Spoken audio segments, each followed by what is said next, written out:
As promised, returning to Ethiopia, the United Nations has said the Ethiopian government must allow international observers after at least 90 people were killed over the weekend in violence between demonstrators and police. Live to Charles Stratford, who's in Addis Ababa. So, Charles, what's been the government reaction, if any, on the call for allowing human rights an investigation into the violence over the weekend? Absolutely zero reaction so far, no official reaction online, and no statement given, and we've actually tried this morning repeated attempts to speak to government officials, and phones, certainly at this stage, off. It's seriously significant, though, this call for inspectors or certainly observers to be in these regions to try and monitor what is being described as the worst political crisis this ruling party has faced in 25 years since coming to power.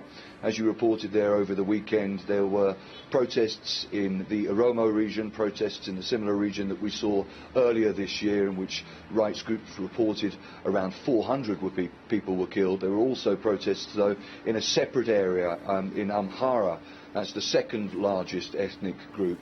And rare protests here in the capital, Addis Ababa, around 90 people killed and hundreds more arrested. So yes, a serious problem here for this government, and obviously we're all waiting to see how it's going to respond to this call for the UN for these observers to be based here. Right. The government, Charles, has described these protests as a threat to the national unity in Ethiopia.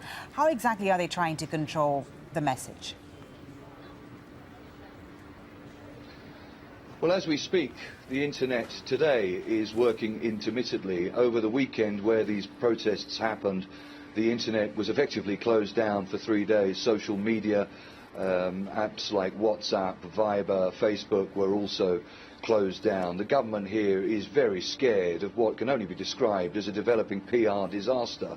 I mean, we've got to remember that it was only this time last year that the US President Barack Obama was here and gave this government a ringing endorsement off the back of its elections in May, elections that opposition here say were rigged. We've also had statements from the US Embassy here saying that it was deeply concerned with the violence, and said that it sent out deep condolences to those affected.